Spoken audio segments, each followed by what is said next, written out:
Processos de coprodução transdisciplinar são processos colaborativos entre cientistas e partes interessadas que visam redefinir conjuntamente problemas sociais, expandindo alternativas e dando suporte para a tomada de decisão, através da articulação de conhecimentos, valores e expertises que geram propostas de soluções situadas. É comum, então, que se espere que as propostas de solução resultantes desses processos sejam adotadas e que os problemas sejam resolvidos. Contudo, a tomada de decisão em grupos sociais, organizações e setores do poder público tende a sofrer influências de uma diversidade de fatores que fogem à governança dos processos de coprodução. Assim, nem sempre a existência de uma proposta, compactuada colaborativamente entre partes interessadas e bem informada pela ciência, será considerada ou implementada por tomadores de decisão, tenham eles se envolvido diretamente no processo de coprodução ou não.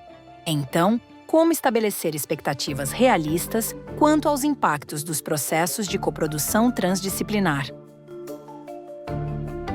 Grupos de coprodução transdisciplinar são formados a partir da percepção de cientistas ou de atores da prática de que há uma situação concreta da sociedade que pode ser melhor compreendida e modificada a partir da colaboração bidirecional entre ciência e prática. Assim, um coletivo ambientalista pode contatar um grupo de pesquisa em ecologia para elaborar e ofertar para sua equipe uma atividade de formação científica que qualifique seu discurso público usado na disputa da formação da agenda ambiental de seu município. Ou uma equipe de pesquisadores do campo da transdisciplinaridade, já parceira da Diretoria Ambiental do Governo, a quem foi atribuída a reparação de danos ambientais do garimpo ilegal em terras indígenas, pode lhe propor a coprodução de um plano de recuperação em colaboração com organizações que já atuam na defesa dos direitos indígenas na região. Ou uma associação de indústrias pode contatar um gestor público envolvido com políticas industriais para sugerir a avaliação e eventual reforma de uma política existente, de fortalecimento de processos de transferência de tecnologia.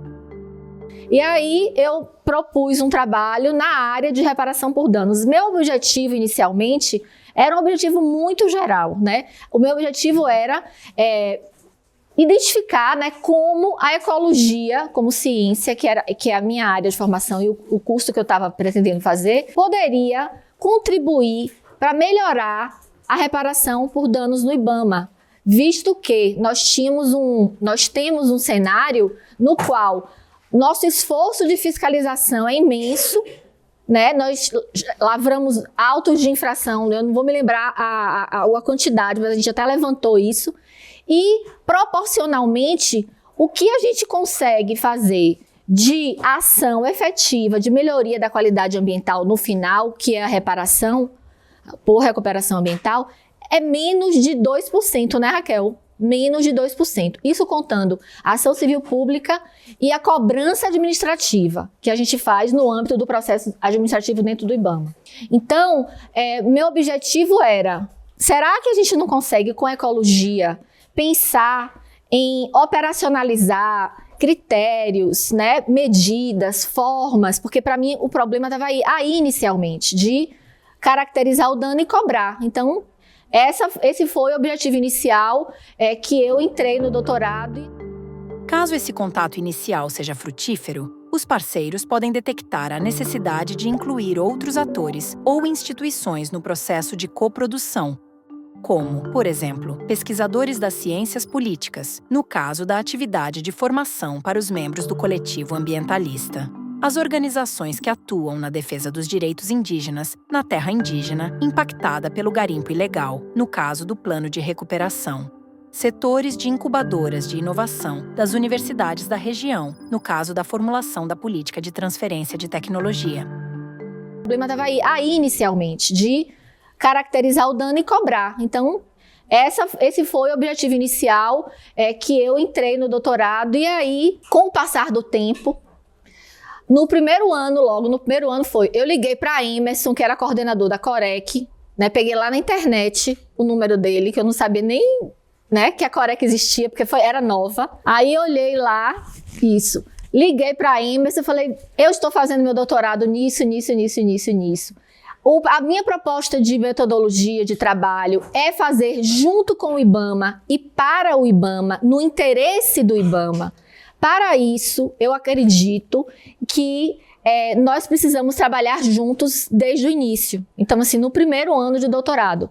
E aí, foi um negócio super que deu certo, porque ele topou, e topou de verdade, porque na Corec, por outro lado, tinha uma demanda que veio daquela auditoria da CGU, que identificou que o IBAMA precisava normatizar a reparação por danos, que a gente fazia muito pouco, né, em termos de eficiência, de transformar o processo sancionador, a fiscalização, de fato, em ações de melhoria, né, concretas no meio ambiente da qualidade.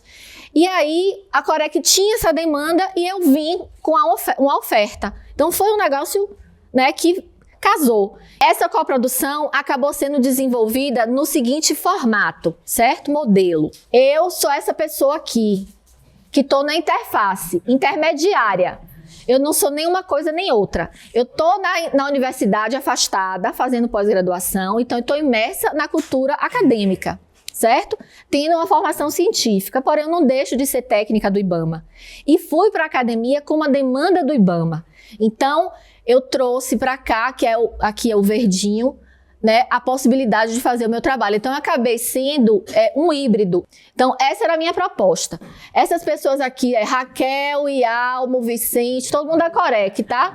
Sidol, Emerson, então a galera aqui. Então, a gente teve uma interação mais intensa com a Corec. Houve um período que a gente se reunia praticamente toda semana para discutir.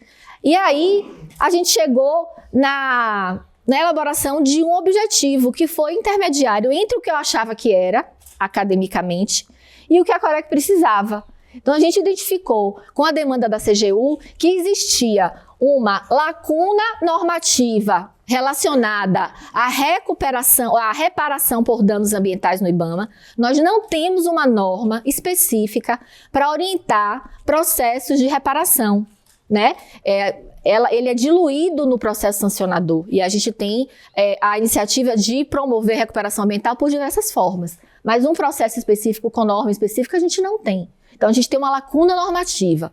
E aí, quando eu comecei a pensar nessa norma, a gente pensou conjuntamente, a gente também não tem um ponto de partida para essa normativa, que é um conceito compartilhado do que é dano ambiental na esfera administrativa. Então, nesse arranjo, aqui, por parte do IBAMA, a gente interagiu diretamente com a Corec, indiretamente com o CERAM, indiretamente com o corpo técnico como um todo, porque teve algumas consultas públicas em relação a essa proposta de instituição normativa, mas mais diretamente e intensamente com a Corec. A Corec é coautora do meu trabalho, né? Então, foi uma relação realmente de sentar e pensar junto. E do lado de cá, a gente tem orientador, banca de acompanhamento, Renata era da minha banca, e uma promotora do Ministério Público Estadual, lá na Bahia, que foi da minha banca de acompanhamento, porque a gente precisava de um olhar do direito. Então, como é que eu penso um conceito de dano ambiental? Ele vem do direito, né? É estabelecido no direito. O instrumento de reparação, de responsabilização por danos. Então, a gente tinha também a participação de uma promotora que, desde o início, mas foi participações pontuais, mas foi desde o início avaliando o trabalho e colaborando também. É razoável que esses grupos de coprodução tenham a expectativa de que os produtos que geraram não apenas informem, mas impactem os processos de tomada de decisão relacionados aos seus temas de interesse. Mas isso nem sempre acontece. Ainda que, como resultado do processo de coprodução, o grupo ambientalista possa se tornar empoderado e com argumentos mais sólidos e informados pela ciência, levando à alteração de suas práticas de apoio à sociedade, ele pode não conseguir que os problemas ambientais de seu interesse sejam incorporados na agenda de execução do governo municipal. Ainda que o grupo de coprodução transdisciplinar associado à diretoria ambiental do governo acorde os termos de um plano de recuperação ambiental das terras indígenas e que esse plano seja informado por um amplo conjunto de organizações indígenas, não governamentais e governamentais que atuam no território, o plano pode não ser implementado pela própria diretoria. Ainda que o grupo de coprodução para avaliação e revisão da política de fortalecimento de transferência de tecnologia gere uma proposta informada pela ciência e pela prática, com grande potencial para superar os limites atuais da política, ela pode não ser adotada pelo setor governamental responsável por essas políticas. E até agora, esse produto, né, que foi produzido no meu doutorado, ele foi produzido e levado, né, eu digo, a Corec abraçou essa coprodução, e dentro do IBAMA, inicialmente, começou a veicular essas ideias, inicialmente numa oficina do CERAM, que é um conselho de especialistas em recuperação ambiental, que tem servidores em todo o país, eu acho que tem mais ou menos 100 servidores. Então, existe uma oficina que a gente discutiu o conceito de dano e a ideia básica da legislação da INE. Depois, foi feita uma consulta a todos os servidores do IBAMA que trabalham com recuperação ou não nas diferentes diretorias. Foram feitas 2 consultas públicas com a INE de recuperação, da qual nós tivemos 256 contribuições que foram individualmente analisadas de forma coletiva, junto à equipe da Corec. Essa proposta de INE está em análise pela Procuradoria Federal junto ao IBAMA, e após essa análise, né, se tudo der certo, vai ser encaminhada à presidência, que é o elo com o contexto político, né, porque é um cargo político. Então, é através da presidência do IBAMA que vai poder haver, né, a percepção de uma janela de oportunidade, de um contexto favorável à aplicação ou não, porque quem toma a decisão de aplicar a norma, de publicar ou não, é o presidente, né? Então, a norma não foi publicada, ela ainda está na Procuradoria-Geral, e a gente tem uma ideia, mais ou menos, dos próximos passos e da complexidade desses processos. Para estabelecer expectativas realistas quanto aos potenciais impactos dos processos de coprodução transdisciplinar sobre os problemas que eles pretendem solucionar, é importante, inicialmente, refletir sobre os fatores que afetam os processos de tomada de decisão em organizações. E, como muitas vezes os processos de coprodução transdisciplinar objetivam impactar políticas públicas, que são estratégias do poder público ou de setores da sociedade civil voltadas para enfrentar problemas sociais, é também útil refletir especificamente sobre os fatores que levam à alteração das políticas públicas. Uma abordagem tradicional e influente sobre como são realizadas escolhas organizacionais considera que os indivíduos tomam decisões racionalmente, de modo a maximizar seus benefícios pessoais. Essa abordagem assume que o indivíduo tomador de decisão tem preferências pessoais relacionadas ao tema da tomada de decisão, que são claras, ordenadas em termos de importância e estáveis ao longo do tempo. E, mesmo em situações complexas, é capaz de avaliar os custos e benefícios associados a diferentes decisões que venham a ser tomadas. Como decisões baseadas nesse procedimento não produzem necessariamente resultados coletivos positivos, essa abordagem ajuda a compreender como resultados irracionais coletivos são gerados a partir de ações individuais de atores racionais. Contudo, a análise de situações concretas de tomada de decisão em certos tipos de organizações levou ao questionamento dos pressupostos dessa abordagem tradicional. Por um lado, a tomada de decisão por um indivíduo pode ser direcionada por seus interesses pessoais, mas também pelo interesse de grupos, ou mesmo por altruísmo, o que é influenciado pela identidade e história do indivíduo. Por outro lado, em várias organizações, como organizações não governamentais, empresas de inovação, hospitais, universidades, agências públicas, governos e organizações internacionais, o contexto de tomada de decisão pode ter características que dificultam ou mesmo impedem uma tomada de decisão racional, como concebida nessa abordagem. Por exemplo, a situação que demanda uma tomada de decisão é ambígua, ou seja, há muitas perspectivas distintas sobre qual problema deve ser solucionado. A situação que demanda uma tomada de decisão é incerta, ou seja, as informações disponíveis sobre ela são insuficientes para uma avaliação conclusiva sobre custos e benefícios de cada potencial decisão a ser tomada. A composição dos atores envolvidos numa tomada de decisão ou a energia que eles dedicam a ela está sujeita a muita flutuação, o que dificulta o estabelecimento de uma posição clara e estável da organização sobre cada tema. Embora a organização possa lidar com muitos temas ao mesmo tempo, o tomador de decisão precisa dividir seu tempo para se dedicar a cada um deles, o que reduz sua capacidade de processar as informações disponíveis em cada caso. Além disso, diferentes atores da organização têm diferentes compreensões sobre as missões da organização e sobre as estratégias que ela adota para cumpri-las. Como resultado desse contexto, caracterizado pela ambiguidade e incerteza quanto aos temas que demandam decisões e pela participação fluida, incerteza sobre estratégias e restrições temporais a que estão submetidos os atores, as preferências do tomador de decisão em relação a quais decisões tomar não são claras, ordenadas e estáveis, mas incertas, o que impede uma tomada de decisão racional.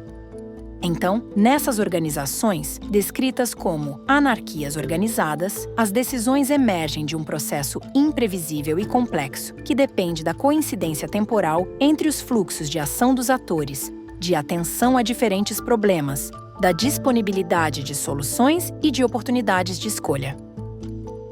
Um modelo influente sobre como ocorrem alterações nas políticas públicas se baseia nessa mesma formulação. Ele considera que processos como formação de agenda, tomada de decisão, implementação e término de políticas públicas também operam em anarquias organizadas e, assim, são relativamente caóticos. De acordo com esse modelo, a chance de que ocorra alteração em uma política pública aumenta quando certas situações ocorrem. A primeira situação se refere ao alinhamento entre três processos sociais relativamente independentes entre si. Um deles, denominado fluxo do problema, se refere à percepção social de que um problema passa a merecer atenção especial e urgente do poder público. Essa mudança de percepção pode ser influenciada por diferentes fatores, como a publicização de indicadores sociais negativos ou de resultados insatisfatórios de uma política pública, ou a ocorrência de eventos que causam comoção pública, como desastres e crimes violentos.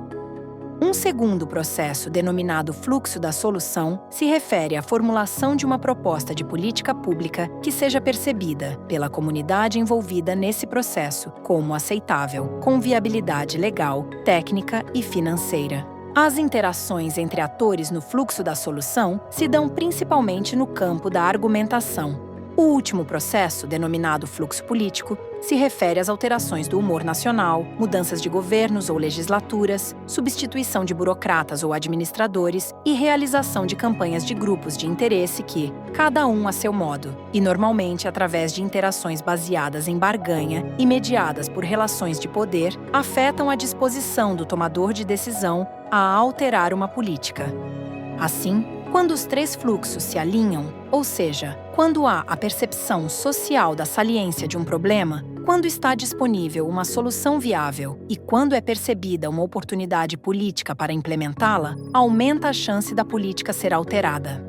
A segunda situação se refere à abertura de uma janela de oportunidade, que representa um evento de curta duração temporal, mas que aumenta a chance de alteração da política pública. Podem ocorrer janelas no fluxo do problema, por exemplo, a ocorrência de um desastre ambiental que gere pressão social sobre o governo, ou no fluxo político, por exemplo, a realização de eleições que levem ao executivo ou ao legislativo representantes abertos a novas propostas.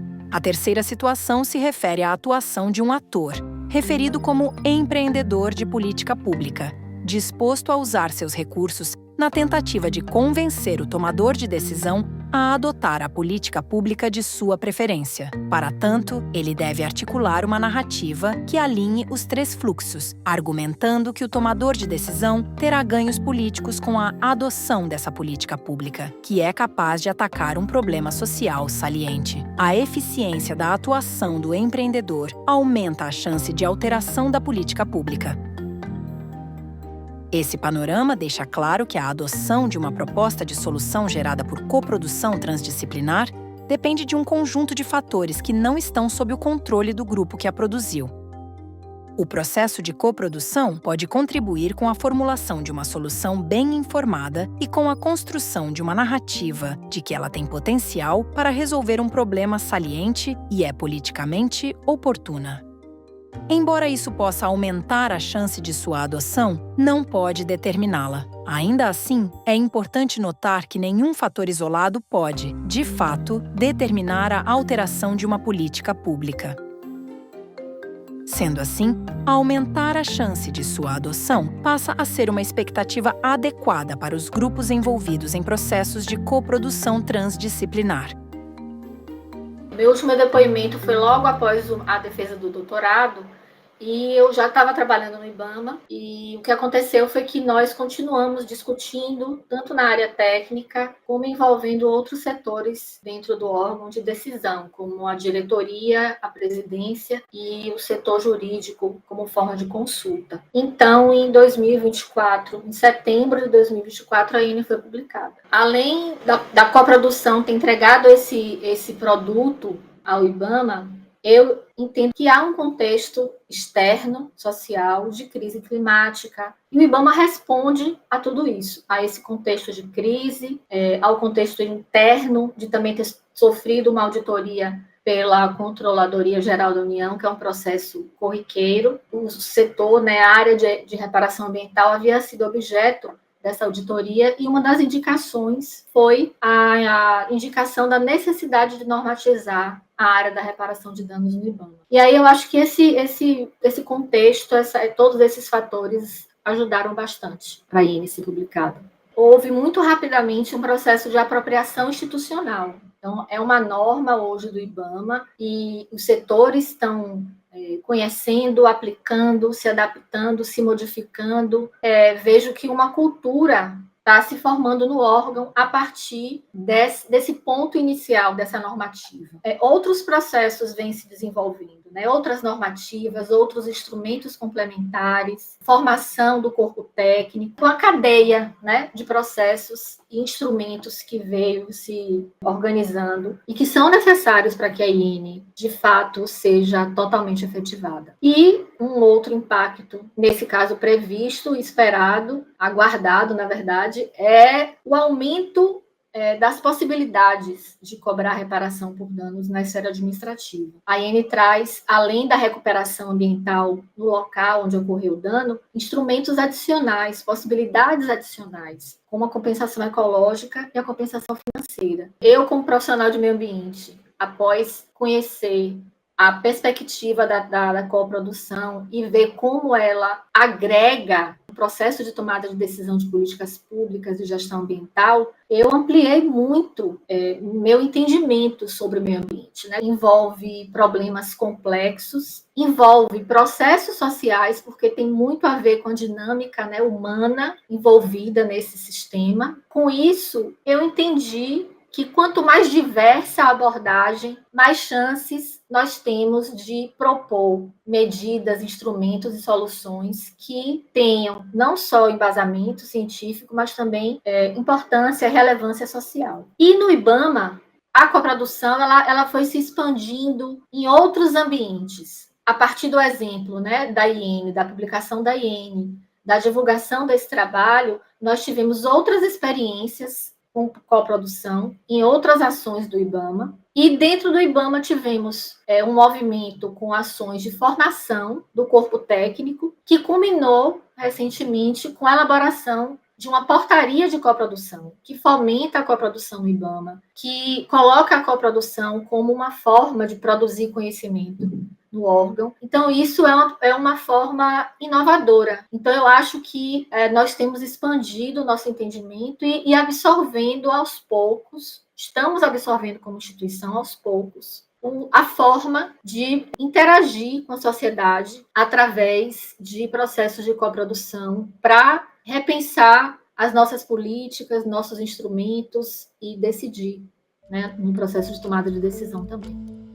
Além dos produtos tangíveis, a coprodução transdisciplinar gera ainda outros resultados intangíveis, referidos como influências políticas brandas, ou soft policy influences, que podem contribuir com a criação de um ambiente mais propício para a alteração de uma política pública. Ela promove aprendizado coletivo, durante o qual se estabelece um novo enquadramento para a situação de interesse, com uma formulação de qual problema deve ser resolvido e de uma proposta para sua solução, ambas construídas a partir da compatibilização de expectativas e da articulação dos conhecimentos dos participantes. O conhecimento gerado nesse processo tende a ser original, confiável e socialmente robusto, isto é, validado por um conjunto diversificado de partes interessadas. Assim, os atores que participaram da coprodução compartilham uma narrativa, que é disseminada nas suas próprias redes de interações pessoais, nas suas organizações de origem e em outros fóruns. Tais narrativas, quando usadas no contexto de políticas públicas, assumem o propósito de argumentar, formar e avançar agendas políticas, manter o status quo ou causar mudança política e moldar definições de problemas e propor suas soluções políticas. Isso pode aumentar a adesão de outros atores às ideias expressas nessa narrativa, tornando o sistema de política pública mais acolhedor à adoção da proposta coproduzida, caso haja uma janela de oportunidade. Além disso, a coprodução transdisciplinar tem potencial para estabelecer conexões duradouras entre seus participantes, baseadas em relações de confiança e no compartilhamento de um repertório comum de intenções, conhecimentos e práticas de interação. Este importante ativo pode aumentar a permeabilidade entre organizações e fortalecer sua capacidade de enfrentar, colaborativamente, novos desafios que se apresentem. Em síntese, dificilmente um processo de coprodução transdisciplinar que gerou uma proposta de solução para um problema tem o controle sobre todos os fatores externos e o poder de tomada de decisão em todas as instâncias das quais dependem a implementação da solução proposta. De fato, processos de tomada de decisão em organizações como universidades e agências públicas, que são caracterizadas por um contexto de ambiguidade e incerteza quanto aos temas que demandam decisões e pela participação fluida, incerteza sobre estratégias e restrições temporais a que estão submetidos os atores, são imprevisíveis e complexos. Nos processos de políticas públicas, por exemplo, considera-se que uma alteração da política tem mais chance de ocorrer quando um ator interessado na alteração de uma certa política usa seu tempo e recursos para convencer o tomador de decisão de que, nesse momento, há uma janela de oportunidade para a alteração da política, visto que um determinado problema tem muita saliência em relação aos demais. Há uma proposta de solução viável para esse problema, isto é, uma proposta de alteração da política, e ela possui aceitação pública, e há uma oportunidade política para a adoção dessa solução. Embora os processos de coprodução transdisciplinar não sejam sempre capazes de determinar o emprego imediato das soluções que produzem, eles podem aumentar a chance de que isso ocorra por produzirem conhecimento confiável e socialmente robusto sobre o problema e sua solução, articulado em uma narrativa de política pública. Podem ainda tornar o ambiente de política pública mais propenso à adoção do resultado coproduzido, dada sua capacidade de gerar influências políticas brandas, os novos conhecimentos e ações compartilhadas pelos atores envolvidos e suas novas relações interpessoais, oriundos do processo de coprodução transdisciplinar, tendem a impactar as redes de relações pessoais desses atores, disseminando o que foi aprendido sobre o problema e suas possíveis resoluções na forma de narrativas de políticas públicas. Assim, é preciso considerar que os impactos dos processos de coprodução transdisciplinar vão além da implementação da proposta de solução ou a solução efetiva do problema social. Impactos importantes são gerados pelo aprendizado coletivo entre pessoas diversas, criando redes de relações interpessoais que perduram, influenciam diferentes organizações e setores da sociedade e podem ser facilmente ativadas em novas situações.